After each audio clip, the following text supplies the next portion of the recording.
The question of children was a ghost in our house. It was a silent third presence in our marriage, a constant shimmering question mark that hung in the air between me and my husband, David. To the outside world, our story was simple, a modern and relatable narrative. I was the ambitious one, the woman focused on building her career as an architect. He was the patient, understanding husband, the man who loved me enough to wait. "We'll get there," he would tell our friends and family, his arm draped lovingly around my shoulders. "We have plenty of time. The most important thing is that Clara doesn't feel pressured. When she's ready, I'm ready." He was a saint. Everyone said so. My mother adored him for his patience. Our friends praised his enlightened feminist perspective. He was the man who was so secure in his own masculinity that he was willing to put his wife's ambitions first. And I, in turn, was cast as the complex, driven, and slightly selfish woman who was prioritizing blueprints over babies. A narrative, I realized with a slow, creeping horror, that he had authored and I had co-signed. It wasn't that I didn't want children. I ached for them. In the quiet moments of my life, I would see a family at the park or a mother pushing a stroller, and a profound, cavernous longing would open up inside me. I had a secret Pinterest board filled with nursery designs. I had a list of names I loved tucked away in a note on my phone. But my desire was always filtered through the lens of his narrative. When I would bring it up, expressing that deep, biological pull, he would be so reasonable. "I know, honey," he'd say, his voice a perfect blend of sympathy and logic. "But look at you. You're on the verge of making partner at your firm. You're working 60-hour weeks. Do you really think now is the right time to add that kind of stress to your life? I just want what's best for you. For us." He had a way of making my own longing sound like a reckless, irrational impulse. He framed his hesitation as a selfless act of protection. He wasn't saying no, he was just being the responsible one. And because I loved him, because I trusted him, I would nod and agree. He was right. It wasn't the right time. I needed to be less emotional, more logical, like him. So the years ticked by. With each passing birthday, the ghost in our house grew larger, its presence more palpable.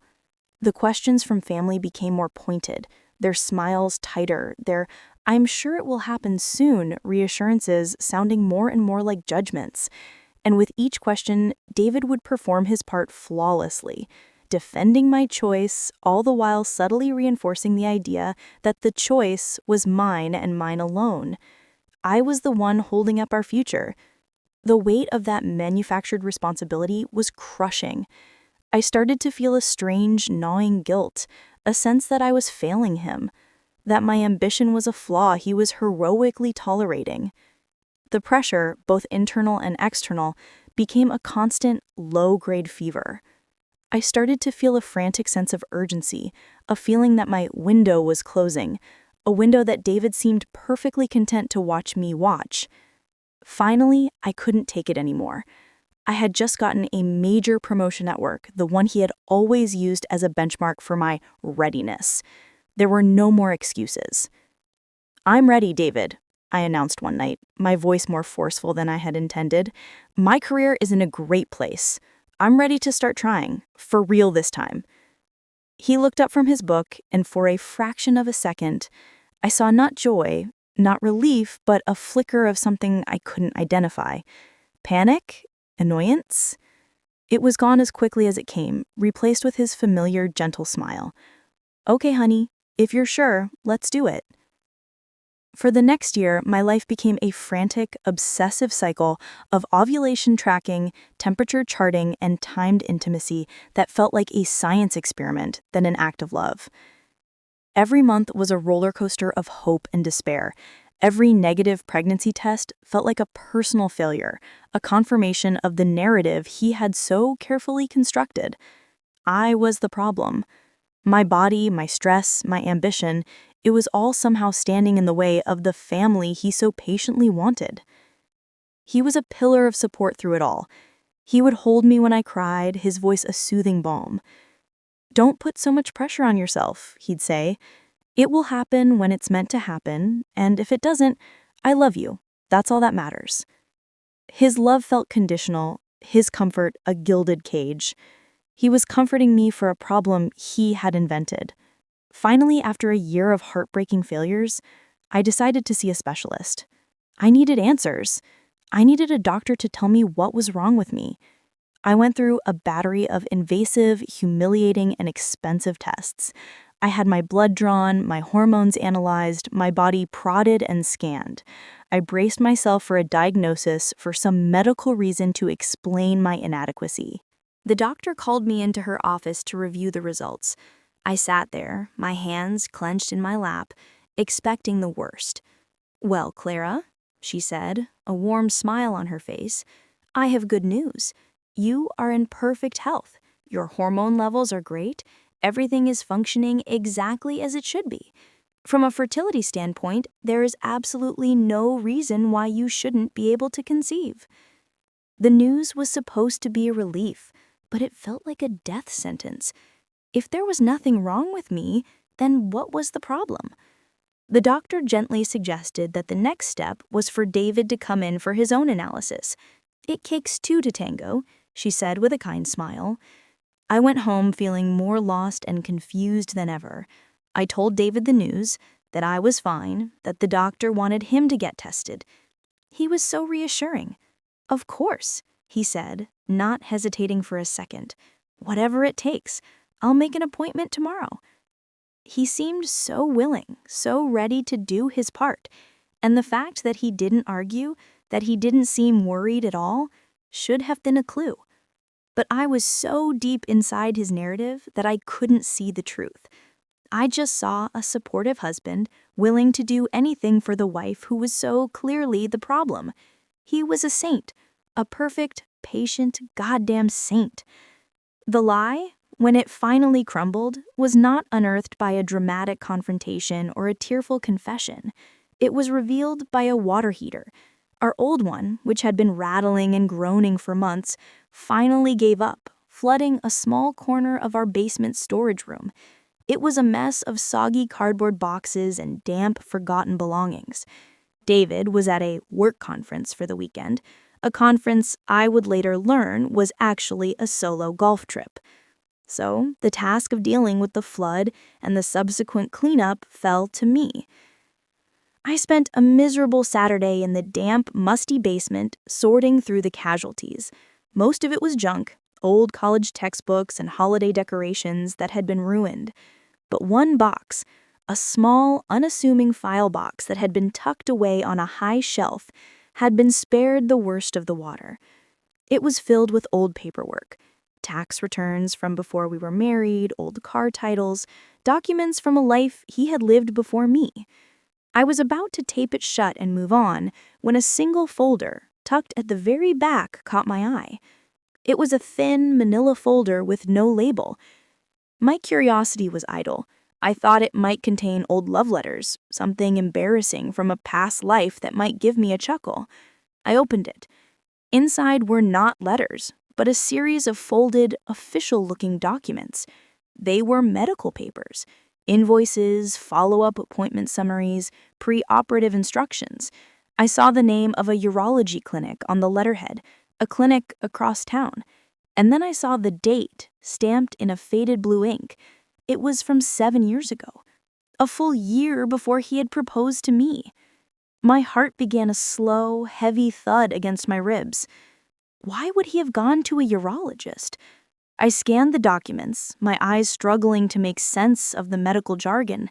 I saw phrases like consultation and post-operative care. And then I saw the main document, a single stapled page. At the top, in bold clinical letters, were the words, "Patient consent for bilateral vasectomy." I read the words once, then twice, then a third time.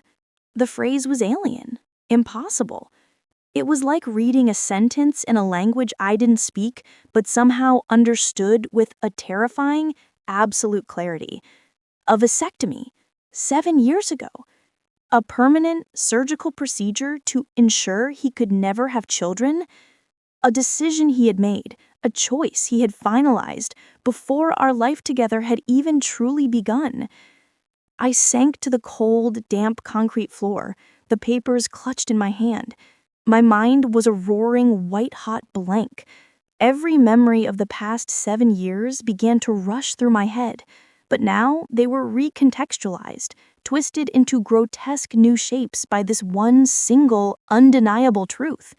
Every patient, understanding smile, every gentle reassurance that we'll have kids when you're ready, every comforting hug after another negative pregnancy test, it was all a lie, a performance, a sick, elaborate piece of theater in which he was the noble, long-suffering husband and I was the broken, inadequate wife. He hadn't just lied about wanting children.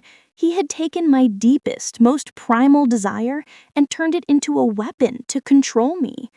He had watched me inject myself with hormones, chart my temperature, and cry myself to sleep month after month, all the while knowing it was a futile, heartbreaking charade. He hadn't just allowed me to feel guilty and broken, he had orchestrated it. He had manufactured my pain. He had curated my grief. The ghost in our house wasn't a question mark, it was him. A man so profoundly cruel, so deeply invested in his own victimhood, that he would rather watch his wife torture herself than simply tell her the truth. The man I had loved wasn't a saint, he was a monster.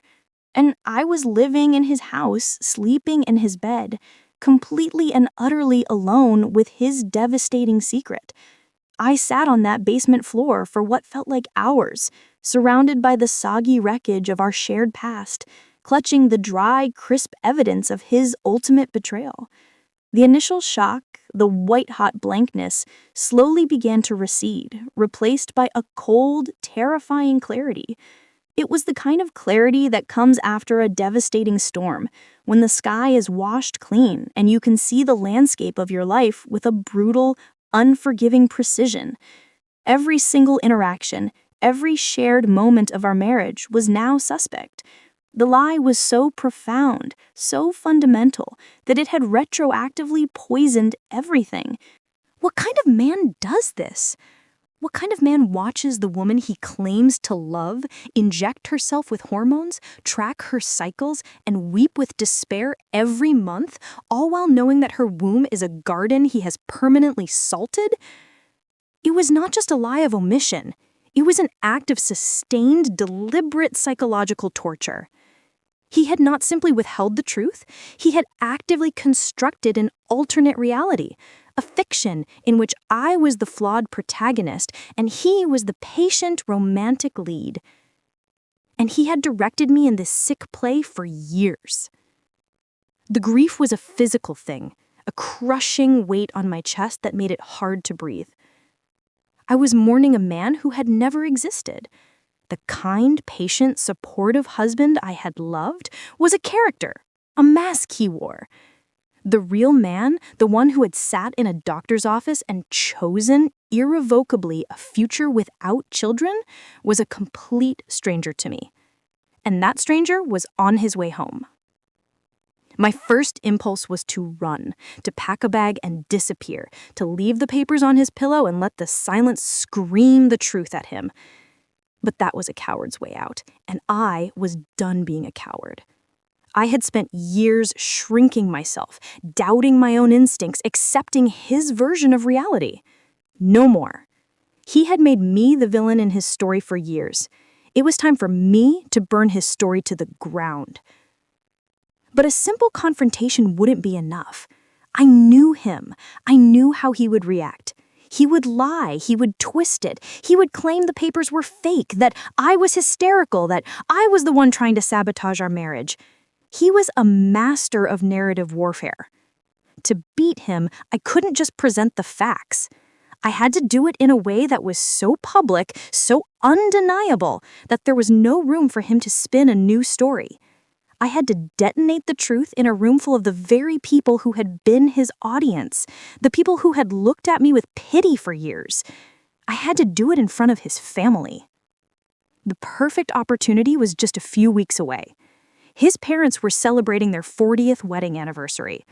The entire family was gathering for a large formal dinner party at their home. It was an event to celebrate a lifetime of love and family. The very thing he had been pretending to want with me. It was the perfect stage. The days leading up to the party were the hardest performance of my life. I had to put the papers back, hide the evidence of my discovery, and pretend that nothing had changed. I had to welcome David home from his conference with a smile. I had to sleep next to him, the warmth of his body a repulsive reminder of the coldness of his deception. He came home full of stories about his trip and asked me if I had made the appointment for his fertility test yet. The audacity of it almost made me choke. "Not yet," I said, my voice a perfect imitation of my old, weary self. "I will this week." I was a spy in my own life, gathering intelligence, planning my attack. I made a high-quality color copy of the vasectomy consent form. I placed the original back in the folder, back in the box, back on the high shelf in the now clean basement. My secret was safe again, waiting. The night of the party, I felt a strange, icy calm. I chose my dress with care, a simple, elegant red dress. It was a color of strength, of warning. David, of course, was in his element. He moved through his parents' crowded living room, a drink in his hand, accepting compliments, telling charming anecdotes. He was the golden son, the successful, stable man with the patient smile. He would occasionally catch my eye from across the room and give me a small, loving wink, a little gesture of solidarity. It felt like a snake's kiss. Dinner was a long, loud affair. The dining room was filled with his aunts, uncles, cousins, and his two siblings, all of them raising their glasses to his parents. The conversation, as it always did, eventually turned to the next generation. His sister, who had 2 young children, was recounting a funny story about her youngest. All eyes were on her, and then, as if on cue, they shifted to us. It was his mother who asked the question, her voice full of the gentle, hopeful prodding. "And you too," she said, her eyes on me. "Any news for us on that front?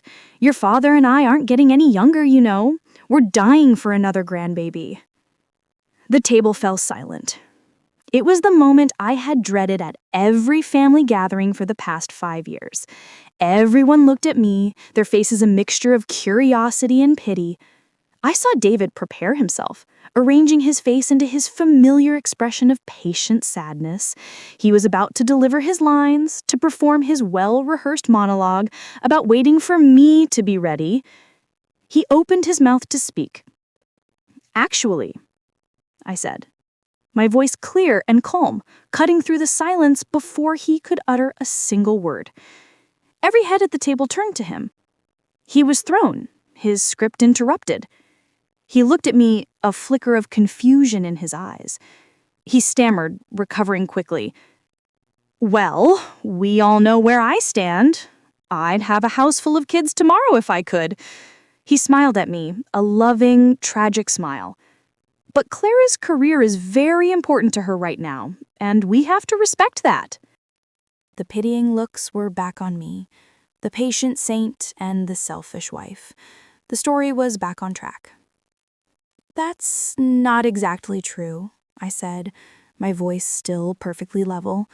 I reached into my purse and took out a single folded piece of paper, the copy of his consent form. David made his decision about children a long time ago, a full year before he asked me to marry him, in fact.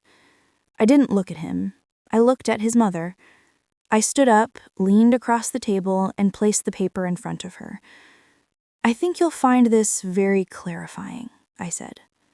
His mother, confused, picked up the paper and unfolded it. She read the first line. Her hand flew to her mouth, her eyes wide with a dawning, horrified understanding. She looked from the paper to her son, her expression one of utter disbelief. "David?" she whispered, the word hanging in the air like a death sentence. "What is this?" Every eye at that table was now on him. There was no escape. There was no room for a new narrative. There was only a single piece of paper, a black and white truth that was being passed from hand to hand around the table. A silent, devastating indictment. He was trapped. The mask of the patient saint shattered, and for the first time in front of his entire family, I saw the man underneath. And he was just a small, terrified, and profoundly cruel little boy. The silence in that room was the most violent sound I have ever heard. It was a vacuum, sucking all the air, all the warmth, all the years of carefully constructed family mythologies into a single point of collapse. David sat frozen, his face a ghastly, pale white. He looked like a statue, a monument to his own deception. His mother was staring at him, the paper trembling in her hand, her face a mask of such profound, wounded disbelief that it was almost painful to watch. His father had snatched the paper from her and was reading it, his face growing darker and darker with a thunderous, gathering rage. "Is this true?" his father finally boomed, his voice shaking the crystal glasses on the table. He threw the paper down in front of David. "Did you do this, and you never told her?" David opened his mouth, but no sound came out. The master narrator, the man who always had a story, was speechless. He had no lines for the scene. He looked at me, and the look in his eyes was not one of remorse or regret. It was a look of pure, unadulterated hatred. I had not just exposed his lie, I had destroyed his stage, burned his script, and revealed him to his most important audience as a fraud. I stood up. I didn't need to say another word. The truth was a living thing in that room now, and it would do its own work. "I think I should go," I said quietly. No one tried to stop me. As I walked out of the dining room, the silence finally broke, erupting into a cacophony of raised voices, of accusations and sobs. I walked out of that house, the home of the family I had tried so hard to be a part of, and I didn't look back.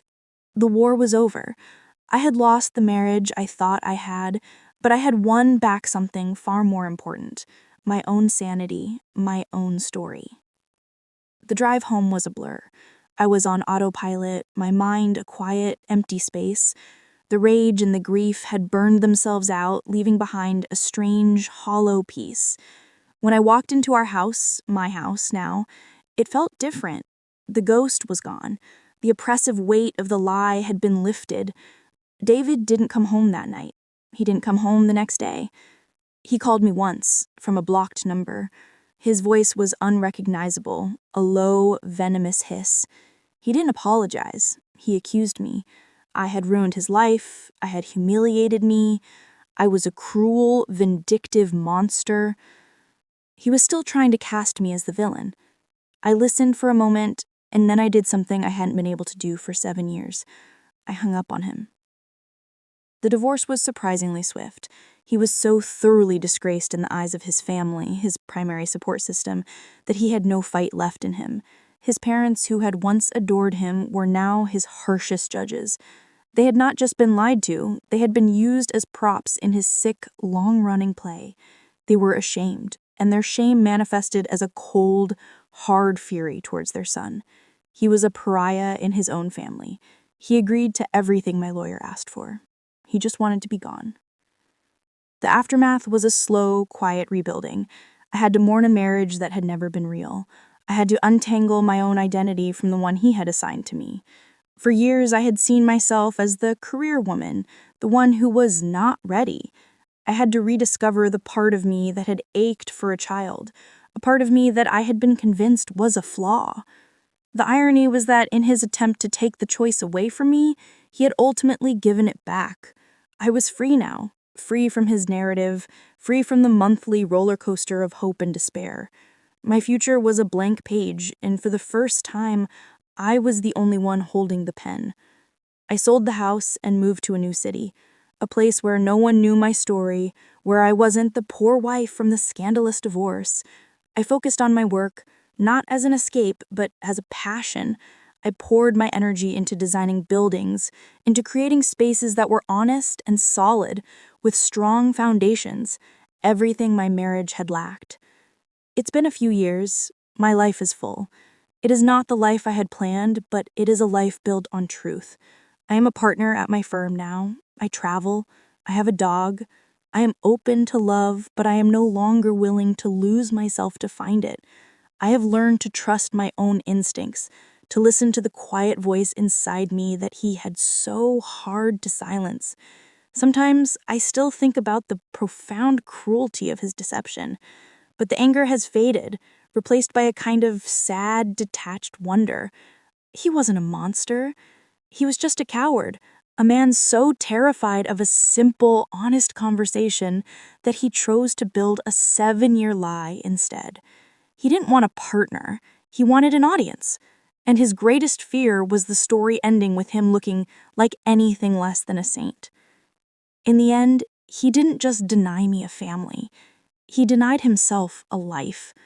And that is a prison of his own making, one he will have to live in forever.